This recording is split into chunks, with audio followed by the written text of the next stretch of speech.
रहेगा। सुखदेव जी कहते हैं परीक्षित सुनो, कृष्णस्यासीत्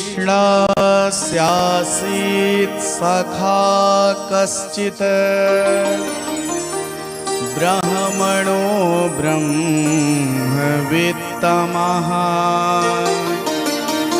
विरक्त इंद्रियार्थेषु प्रशान्तात्मा जितेन्द्रियः। इतने विशेषण लगा डाले। सुखदेव जी कहते हैं परीक्षित, कृष्णस्यासीत् सखा कश्चित्, श्री कृष्ण भगवान के बचपन के एक सखा हैं। कौन है? बोले ब्राह्मणो, ब्राह्मण है वो मित्र। और कौन है? बोले केवल ब्राह्मण नहीं है, ब्रह्मवृत्तमः, ब्रह्मवृत्ति से अपना भरण पोषण करते हैं। सुदामा जी का नियम है, केवल 5 जगह भिक्षा मांगने जाते हैं, जो भिक्षा में मिले उसी से अपना भरण पोषण करते हैं, ना मिले तो छठवें घर में जाते ही नहीं हैं। और कैसे हैं सुदामा जी?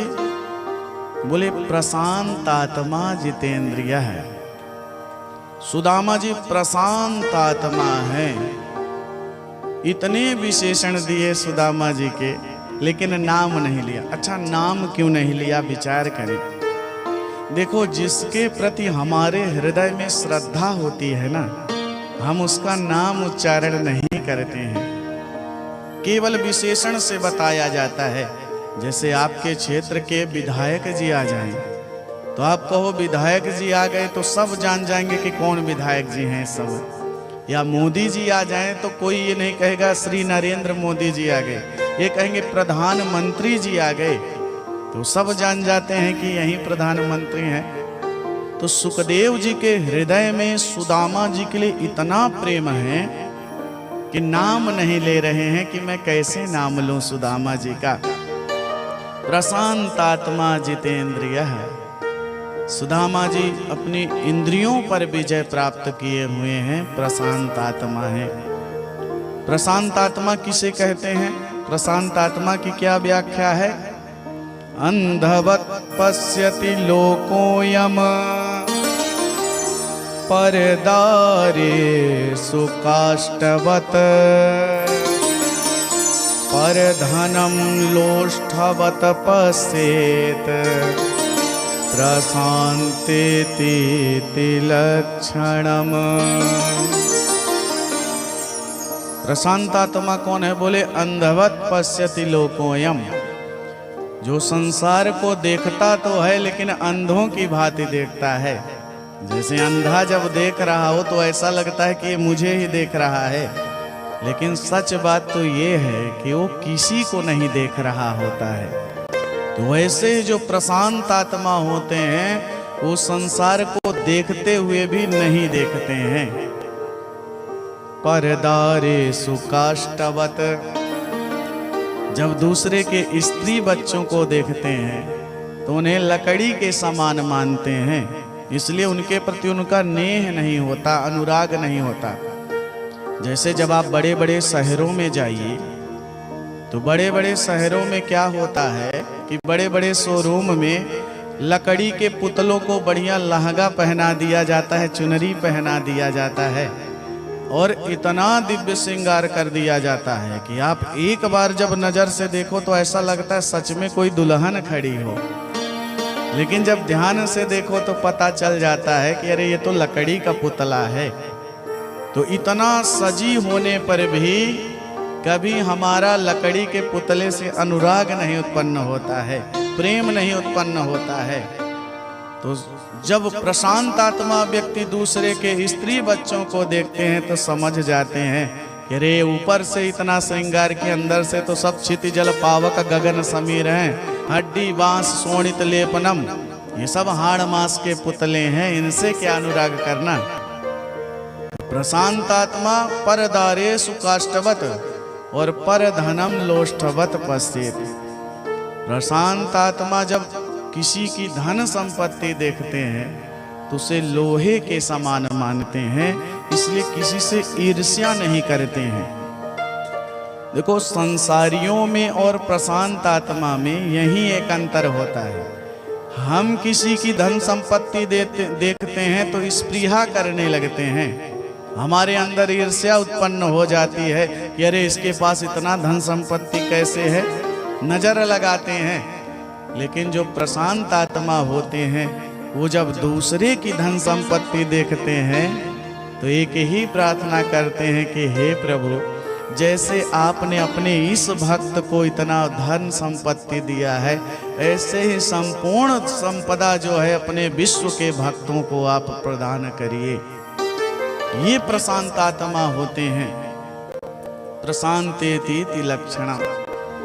ऐसे हैं परम भागवत श्री सुदामा जी महाराज। सुदामा जी की धर्म पत्नी है, उनका नाम है सुशीला। जब सुशीला का परिचय कराया सुखदेव जी ने, तो सुशीला का परिचय कराते हुए कहा, दरिद्रा सेदमानसा। सुशीला थोड़ा दरिद्र मन की है। सुदामा जी तो प्रशांत आत्मा है, लेकिन सुशीला के मन में रहता है कि यदि हमारे भी धन संपत्ति होती तो हम भी सुंदर सुंदर वस्त्र धारण करते, हम भी सुंदर सुंदर भोजन करते, हमारे बच्चे सुंदर सुंदर पोशाक पहनते। तो सुशीला को जब इन भावों से युक्त देखा तो सुखदेव जी ने सुशीला को कहा, दरिद्रा सीद मानसा। थोड़ा दरिद्र मन की है सुशीला, मन में इच्छा है कि हमें कुछ मिले। लेकिन सुदामा जी ऐसे दिव्य ज्ञान से संयुक्त हैं कि सुशीला कभी कहे भी सुदामा जी से कि हे स्वामी, आप किसी राजा के यहाँ जाके याचना करो ना, ये 5 घर में क्यों जाके मांगते हो। तो सुदामा जी साफ मना कर देते कि अरे देवी, औरन को धन चाहिए, बाबरी बाभन के धन केवल भिक्षा। तो सुशीला जी शांत हो जाती, प्रसन्न थी कि देखो बुरे भले जैसे भी मेरे पति हैं, कोई दोष तो नहीं है, कोई विकार नहीं है, भगवान का भजन प्रेम से कर रहे हैं। तो उस निर्धनता में भी सुशीला प्रसन्नता पूर्वक अपने पति के साथ रह रही थी। लेकिन एक दिन की बात है कि सुदामा जी तो कहीं गए हुए थे और अचानक एक संत आ गए सुदामा जी के कुटी में और झोली फैला करके आवाज लगाई, माते भिक्षाम देहि, माते भिक्षाम देहि। सुशीला ने सुना तो भागी भागी अपनी कुटिया के द्वार पर आई, और जब द्वार पर संत को देखा तो संत ने आवाज लगाई, माते भिक्षाम देहि।